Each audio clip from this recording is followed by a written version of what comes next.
Bernd Suter, 38 Jahre alt und aus München, stellt sich heute einer neuen Herausforderung. Raus rein, das rechte Gerät. Raus rein. Er möchte Eisklettern lernen. Bernd, langsam, langsam. Füße frontal setzen und mit die Frontalzacken ins Eisen hauen. Bernd liebt Bergsteigen und klettert heute nicht zum ersten Mal.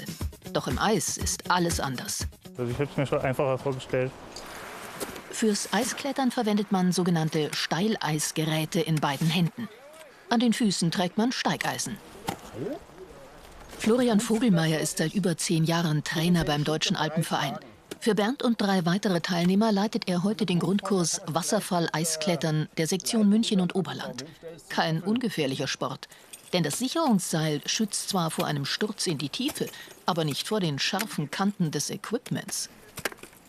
Dieses Eiskletterthema verzeiht kaum Fehler, also darum eben präzise und langsam arbeiten. Außerdem gilt, nie ohne Helm, denn häufig fallen Eisbrocken herab. Wie kommt Bernd bisher so klar?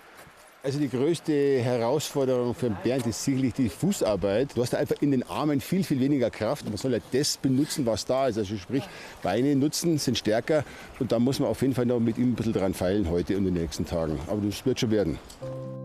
Für den Kurs sind Florian und die Teilnehmer für 4 Tage in den österreichischen Nationalpark Hohe Tauern gereist. Untergebracht im Matraja Tauernhaus lernen sie im Eiskletterpark Osttirol, wie man mit Partnersicherung im Nachstieg oder englisch Top Rope, also entlang einem vorinstallierten Sicherungsseil im Steileis klettert. Beim Felsklettern macht man dieses Eindrehen, um sich selbst in der Wand zu stabilisieren. Das geht beim Eisklettern ein bisschen anders.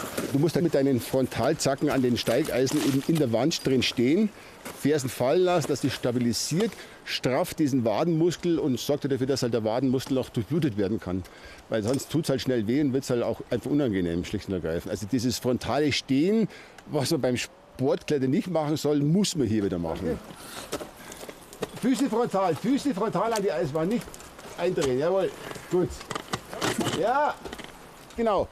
Die Tritte, die natürlich, die im Eis da sind, ausnutzen, wie beim Felsklettern.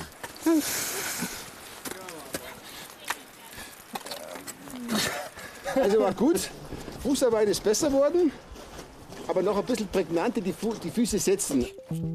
Beim Alpinismus zählt aber nicht nur die individuelle Sportlichkeit, sondern vor allem die Teamarbeit. Der eine ist ein bisschen fester, der andere ist noch nicht ganz so erfahren oder was.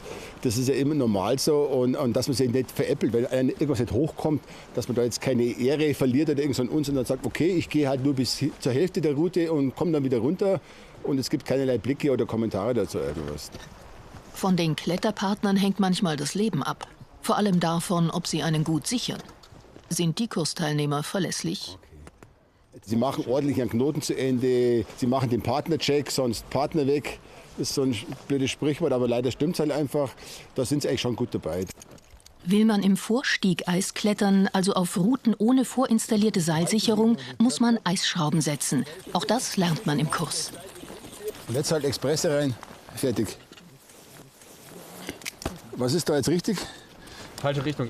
Aber bevor die Teilnehmer im Vorstieg klettern können, müssen sie erst noch das bisher Erlernte üben.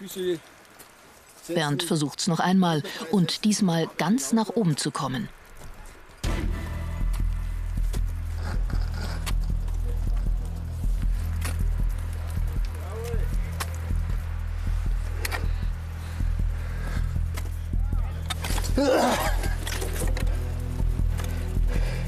Kein Kindergeburtstag.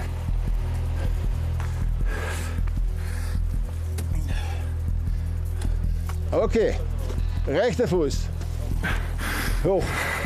Ja. Ja. Jetzt kommst du in ein leichteres. Geh noch einen Schritt höher, da kommst du in ein leichteres Gelände. Ja, perfekt. Rechten Fuß und steh auf, aufstehen. Rechten Fuß durchdrücken. Ja, super. Jetzt. Mach zu! Na dann runter. Ich fand es immer noch schwierig, aber wenn man sich auf die Fuß- und Armtechniken konzentriert, dann wird es schon auch besser. Aber ich arbeite halt immer noch zu viel mit den Armen und dadurch ist die Kraft halt relativ schnell weg. Nicht von der sportlichen Leistung, aber vom Wissen abhängig ist eine weitere große Gefahr beim Eisklettern. Deshalb gibt Florian auch Lawinenkunde. Also man muss praktisch immer den kompletten Hang oder kompletten Berg anschauen. Diese einzelne Spur hier hochzuschauen, das wäre zu wenig, sondern man muss praktisch immer den kompletten Sektor nehmen. Oder wie halt auch die Wettentwicklung ist, sieht man jetzt gerade. Ja. Dass Eisklettern gefährlicher ist, als er dachte, nimmt Bernd mit vom Kurs. Und auch, dass er dranbleiben muss, wenn er weiterkommen will. Wenn man sich am Anfang noch schwer tut, aber sich so peu à peu hocharbeitet, meine ich jetzt, dass das dann, also bei mir war es so, dass man dann vielleicht auch länger dabei bleibt. Ich denke schon, dass ich das quasi nochmal mache, aber ich würde quasi im Top Rope weitermachen. Also Vorstieg traue ich mir da definitiv noch nicht zu. Für Bernd geht es nicht um Höchstleistung, sondern um das besondere Erlebnis in der winterlichen Natur. Die ist für ihn noch ein Grund mehr, dran zu bleiben.